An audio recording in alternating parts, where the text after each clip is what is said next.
we will discuss the murder of Jerry Stork.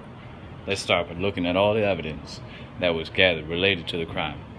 By examining the minutiae of the fingerprints at the crime scene, we were able to match many of the fingerprints to Elaine, a few of them to Jerry, and just two that we were not able to match to. Another form of evidence that was examined from the crime scene was the blood type comparison. In the crime scene, blood types A positive and O positive were found. We only had time to get the blood type of Elaine Bennett, whose blood type is A positive. What we consider to be some of the most important evidence is the hair samples from the crime scene and the hair samples from our prime suspects. We were able to match hair samples from Elaine to the hair samples found on Jerry Stork's hands from a struggle to prevent his unfortunate asphyxiation. What is able to mostly vindicate our suspects is the timeline of each suspect's actions on the 12th and whether or not it lines up with the time of death from our body cooling analysis. Based on this, the murder happened at about 7 p.m. on March 12th.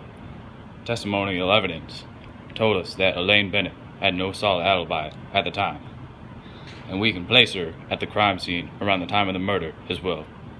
Both George and Kessler were able to provide a clear alibi to place them far away from the crime scene. The autopsy verified that the murderer was most likely shorter than the victim, which we were able to compare with the individual heights of each major suspect. Now, on to our suspects. First off, Elaine, many of her fingerprints were found on Jerry's desk and around the crime scene, an abnormal amount of fingerprints if the story she tells is true. A bunch of hair samples were found at the scene resulting from Jerry's struggle. It was confirmed to be Elaine's hair. Furthermore, she told two different stories. In the police report, she claims that she knocked on the door after trying to reach Jerry earlier on the 12th.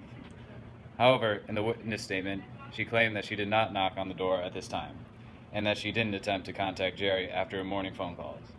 Also, autopsy report data indicates that the attacker was shorter than the victim. When we got the height of Elaine, she was shorter than Jerry compared to the other victims. Elaine's timeline goes on as follows. On March 12th, Elaine met Jerry on the morning of the 12th and left his apartment around 8:15 a.m. She tries to call him around 10 a.m. the same day. Police report that Elaine knocked on Jerry's door on the evening of the 12th. However, Elaine said in another witness statement that she did not knock on the door at that time and did not worry about Jerry until the next day. Elaine says she was at work from 9 a.m. until 6:30 p.m. on the 12th, but has no alibi for her whereabouts at 7 p.m. Our calculated estimate for time of death. Elaine called Jerry multiple times on March 13th, but did not get a response. Elaine went to Jerry's apartment around 7 p.m. of March 13th and knocked, but could not get a response. Then she called the police at 7:03 p.m., and the body was found. The apartment manager unlocked the door, and everyone found Jerry dead in his study. Moving on to Kessler. Kessler is taller than Jerry at 6 feet tall. His testimony also showed that he was not at the crime scene around the murder. Thus, he was quickly disregarded as a suspect. He provided important information pinning Elaine at the crime scene on the morning of the 12th, and that she was acting weird. It was only possible for a couple of fingerprints to be his, which would have been normal for a good friend. Finally, George. His cloth fibers were found at the crime scene.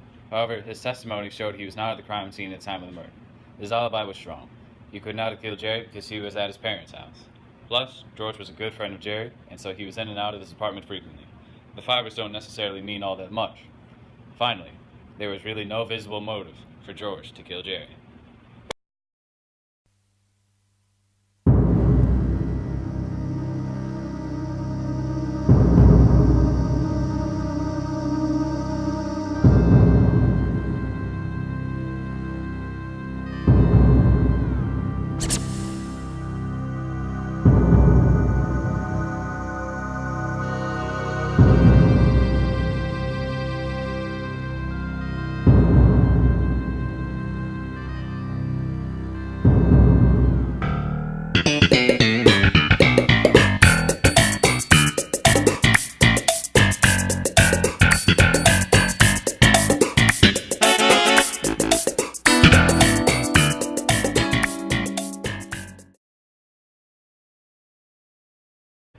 We believe that Elaine wanted Jerry's apartment.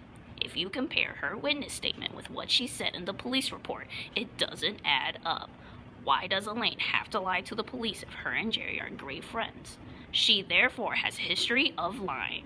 So even though she says that she has no desire to take Jerry's apartment, we can extrapolate that it's possible she would kill Jerry in order to take his apartment, which is superior to hers as she claims herself. What? I got you an apartment in this building. No. Yes. No. Yes. You didn't. I did. You got me an apartment in the building? I got you an apartment in the building. How did you... Do you remember Mrs. Hud Walker, the 94-year-old woman who lived above me? No? She died. She died? She died. She died?